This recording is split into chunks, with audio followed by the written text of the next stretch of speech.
So news breaking that looks like Puka's not playing. Yeah, I saw that on Sunday. Yeah, and so he's who's the best receiver in the NFL today? Is he in that conversation? Do you have? Sure. Yeah, you got to put him in that conversation. Okay, who else is? But my guy's Chase. Okay, Look, Ja'Marr Chase is prolific. Size, strength, speed, routes, hands, understanding the game, understanding the position, awareness. Ja'Marr Chase is the guy.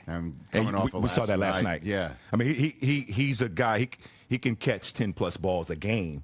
One, because he has the physical makeup, and then he has the ability to run routes, and he's savvy and he's smooth. I mean, he's my tier 1. But Puka Nacua, you certainly got to put him in the mix. And not only is Puka good catching in terms of catching the football, and particularly on third downs, he is really good and active in the run game. And I know people say, "Oh, he's a receiver. What does that have to?" No, by his ability to be so effective in the run game helps set up things for him in the passing game, as well as the entire team. But Puka does a little bit of everything for this football club.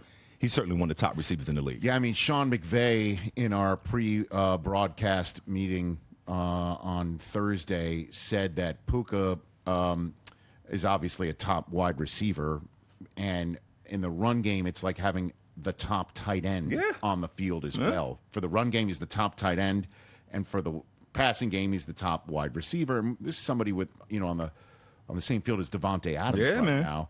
And Adams said that he is way ahead in terms of the nuances of the game, knowing body positioning, knowing the playbook, knowing everything than when in year 3 than when Adams was in his third year. And That's what Adams said about him. And I love that about Davante, that he is so forthcoming with the guys about where he was in the earlier parts of his career. Yes, Davante worked to get to the point to where he's at. So I really feel like that is very good for that receiver room, that he's so forthcoming like that to his guys.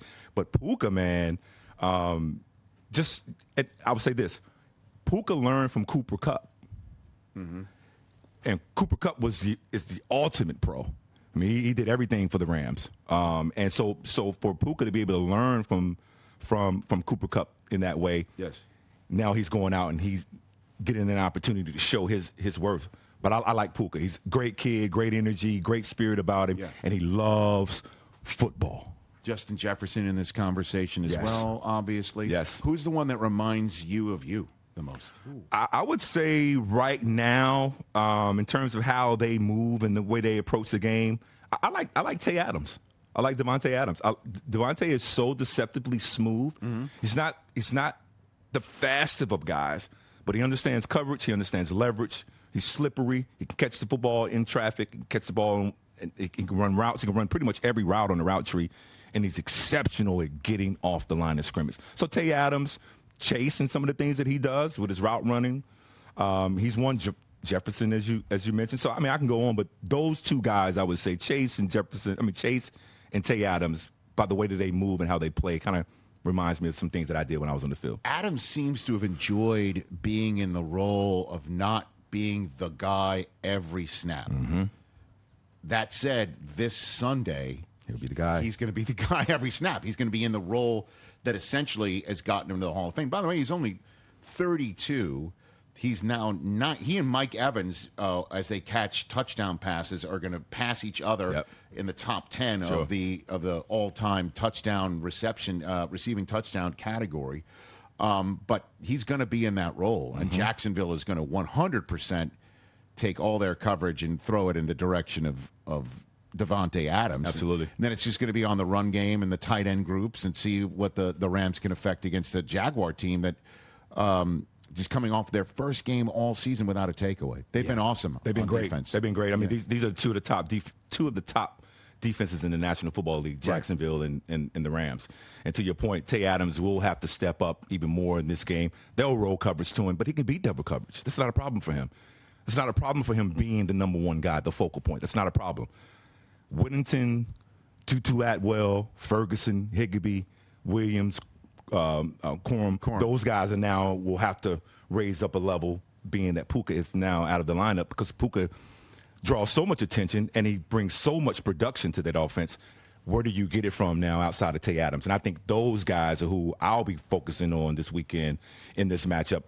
And then to me, Jacksonville is vulnerable on the back end.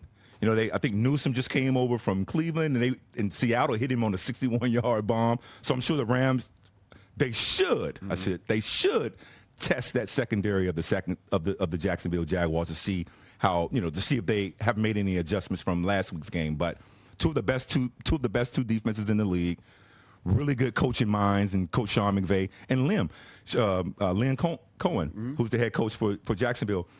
What Lim has, he was once in Los Angeles with Sean McVay, so he understands the preparation and how the Rams will be ready for this game.